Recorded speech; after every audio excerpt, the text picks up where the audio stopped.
Strict. Power up. Strict. Power up.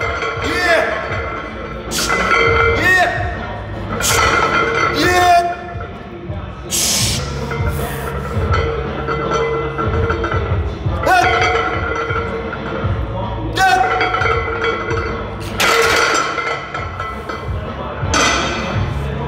That's right. Pretty strict. About as strict as I could go.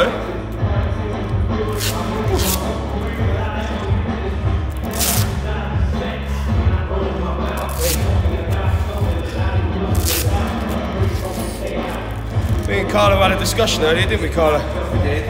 Although I'm not going to talk about the details, because it was quite personal. Pretty personal, yeah. In fact, it was probably our most intimate conversation, wasn't it? Most mature conversation, yeah. Most mature conversation.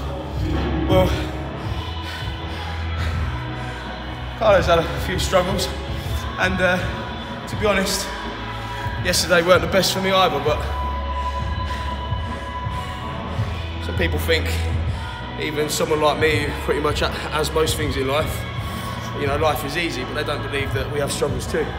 Oh, look, I'm getting soppy, look, and he comes to give me a cuddle. I can rely on you, can't I?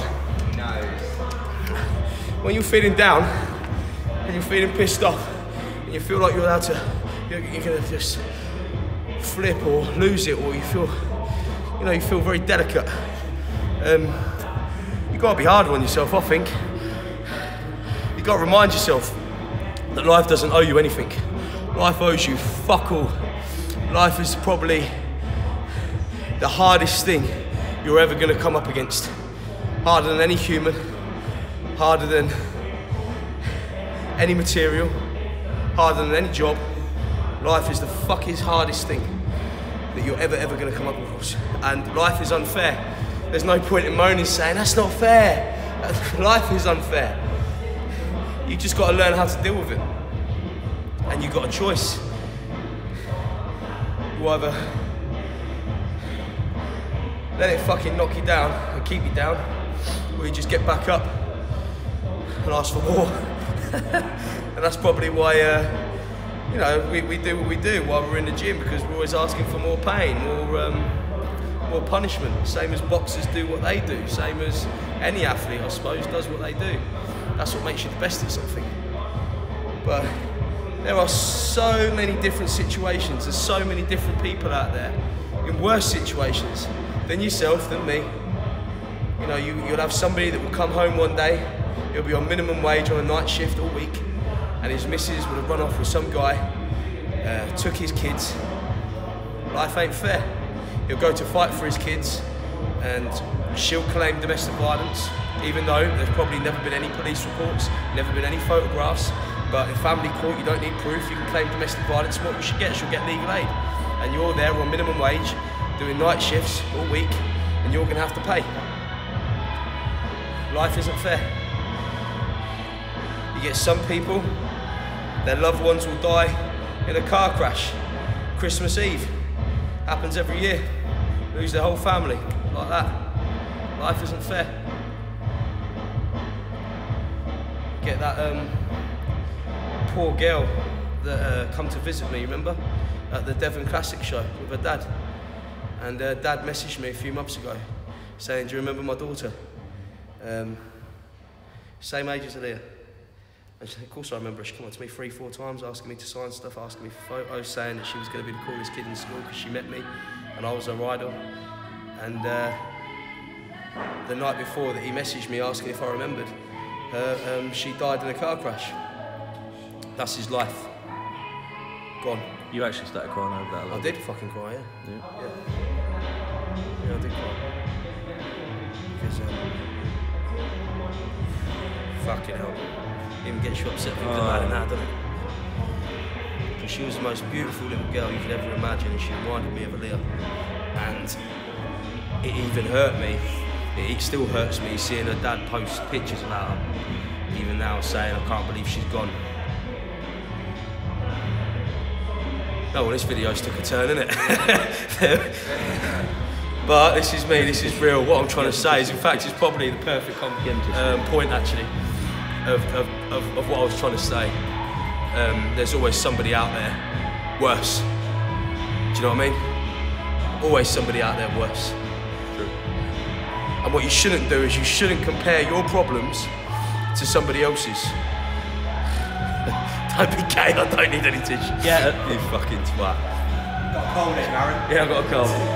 Yeah. Marley's looking at you. What you shouldn't do is you shouldn't compare your problems to somebody else's. I said that to Carlo earlier, because my problems, however many responsibilities I may have, however big his problems may be, you must remember there must be a 16-year-old out there who's just broke up with his very first girlfriend and his whole life has crumbled before his eyes. What I'm trying to say is everybody's problems are the most important to them. Do you know what I mean? Nothing else compares to that person's problems, because unfortunately you don't think of people that are worse off than you at that time because you have this tunnel vision. But if you can step out of that tunnel vision and see life a bit more clearer, you can just stop, breathe. Okay, let's go again, let's go again, let's go again. I mean, fucking hell, people say that I'm inspirational, that, you know, some things that I've done in my life are brave, but that little girl's dad, Kyra's dad, that's fucking probably the most bravest person I've ever met in my life. And do you know what he did when she died? He donated her body, and he posted a certificate of how many people that the NHS had sent him, how many people her organs have helped saved lives. I can't remember, I think it was something like 3 or 4. That's a fucking hero, right? It's a real hero. That's a fucking hero. But you never know what's around the corner, so never give up. Never give up. I mean, I've done some fucked up things in my life. I've done some things that I regret. I've done some things that I don't regret. I've always took responsibility for my actions. I'll always stand up for what's right. And I'll always fucking have my comments on things when I think they're wrong. But man, if I can change my life around, you know, anybody can. But sometimes people just need a kickstart, they just need help. And in fact, I'm going to show you something on the phone. Give you an example. See if I can find it. So there's a lad called Carl Martin who left the army in 2014 due to an undiagnosed PTSD. By 2015, he was suicidal and attempted suicide on Christmas Day. He saw a video of me and decided he wanted to return back to the army. But due to the anti-PTSD meds, he was told that would never happen. He told me that he struggled to find a job back on Civvy Street, and the army was the only thing that he ever wanted to do. And it was because of my videos that inspired him to write to the army and continue to pursue his life within the army.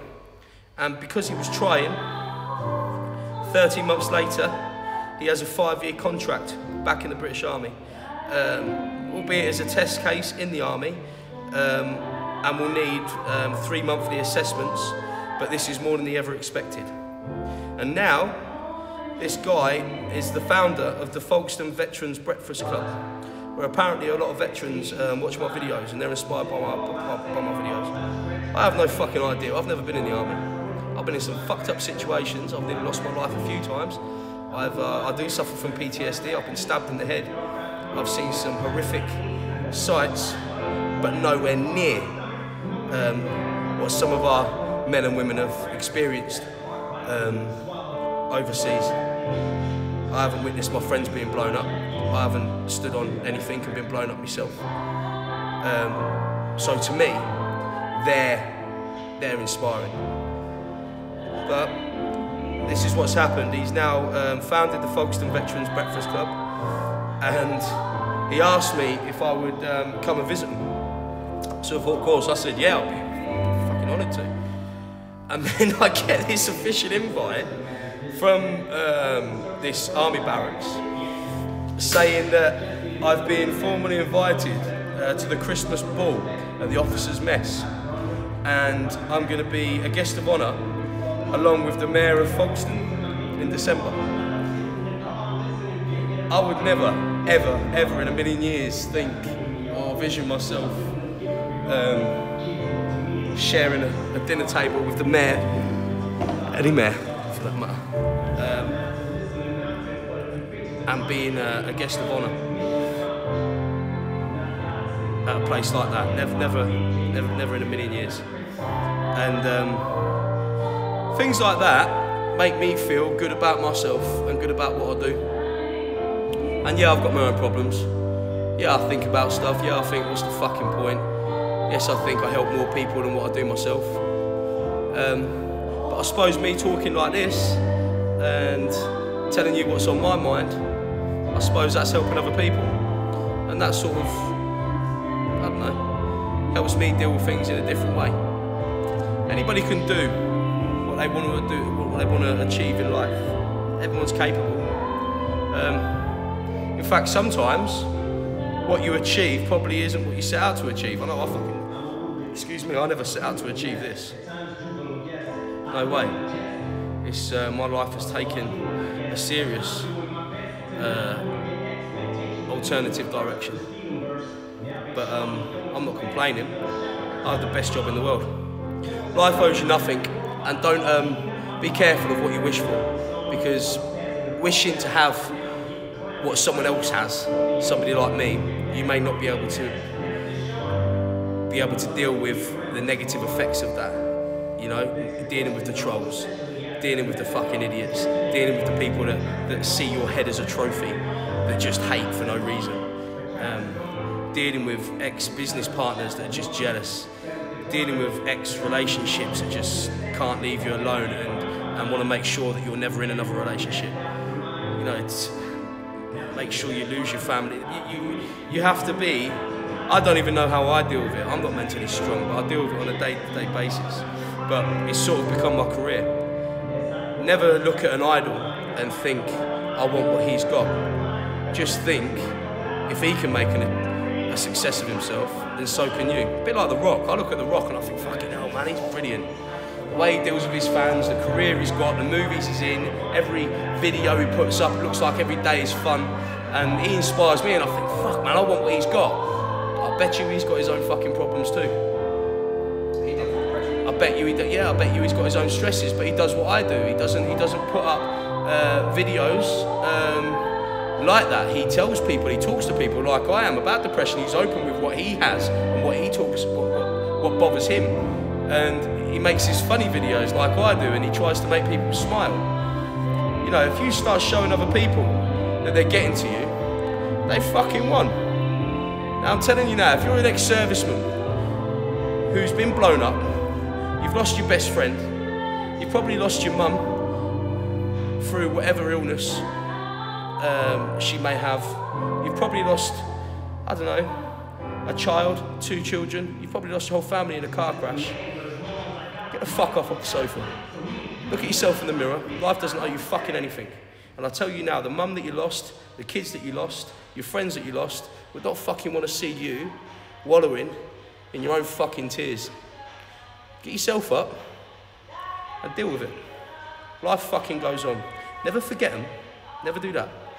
But life goes on, and make a success of yourself, because that should be all the encouragement and all the incentive that anyone should ever fucking need. Ever. Instead of letting it destroy you, let it make a success of you. Should we do a drop set? Do a drop set. Ah! Come on! What you want to do is say, fuck you, world, again. Fuck you, world, again. Up, up, yeah! Up, drive! Got it.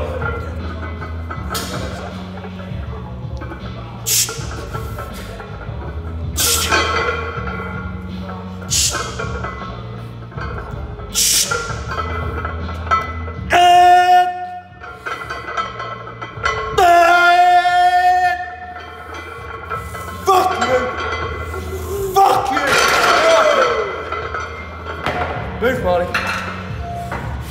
First one again. First one again. Okay, ready? 3, 2, 1. Got it.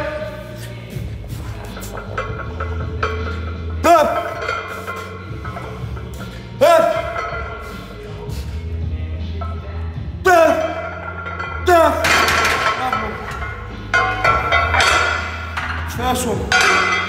3, 2, 1. Up, up. Fuck you. Keep it fucking strict. Go through that pain. Because this pain is fuck all compared to what life's going to give you.